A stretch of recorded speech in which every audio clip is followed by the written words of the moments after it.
एक छोटे से गांव में हामिद नाम का लड़का रहता था।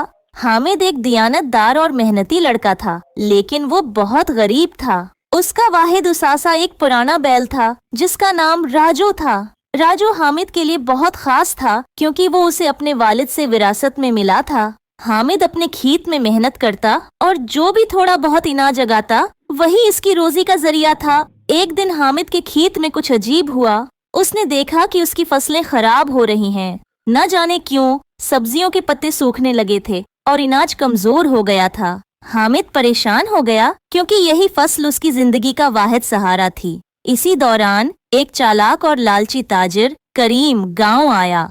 करीम हमेशा कमजोर लोगों का फायदा उठाता था।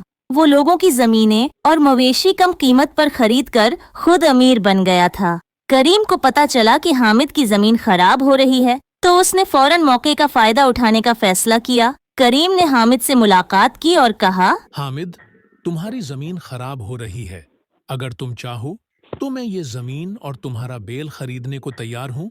मैं तुम्हें अच्छे पैसे दूंगा और तुम अपनी जिंदगी शुरू कर सकते हो। हामिद ने करीम की बात सुनी, लेकिन उसकी पेशकश को फौरन मुस्तरद कर दिया। ये जमीन और बेल मेरे वालिद की निशानी है, मैं कभी उन्हें नहीं बेच सकता। करीम ने दिल में सोचा कि हामिद को मजबूर करने के लिए उसे कोई चालाकी करनी पड़ेगी। उसने हामिद को नुकसान पहुंचाने की साजिश तैयार की। अगली रात करीम चुपके से हामिद के खेत में आया और उसकी फसलों को नुकसान पहुंचाने के लिए जहरीला मवाद डाल दिया। सुबह होते ही हामिद ने देखा कि उसकी फसलें और भी खराब हो गई हैं। वो रोहानसा हो गया और समझ नहीं पाया कि ऐसा क्यों हो रहा है। इसी दौरान राजू हामिद का बैल बेचैनी से चलने लगा। ऐसा लग रहा था जैसे वो कुछ महसूस कर रहा हो।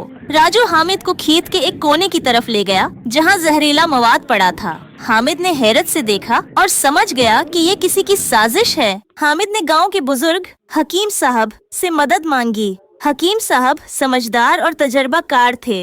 उन्होंने हामिद को मशूरा दिया कि वो खामोशी से करीम पर नजर रखे ताकि सच्चाई सामने आए। एक रात हामिद ने अपनी फसलों के करीब छिपकर इंतजार किया। जैसे ही रात का अंधेरा छाया, करीम एक बार फिर आया ताकि मजीद नुकसान पहुंचा सके। हामिद ने उसे रंगे हाथों पकड़ लिया। करीम, तुमने मेरी जमीन खराब की, तुम्हें शर्म नहीं आती? करीम ने झूठ बोलने की कोशिश की, लेकिन हामिद के पास सबूत था।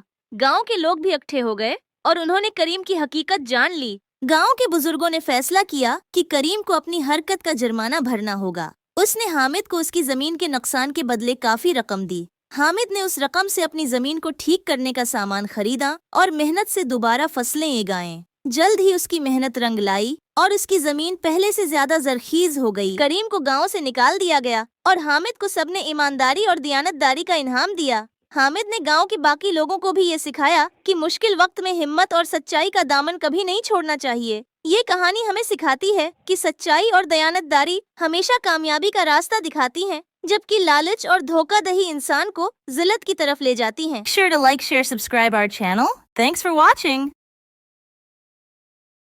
Make sure to like, share, subscribe our channel. Thanks for watching.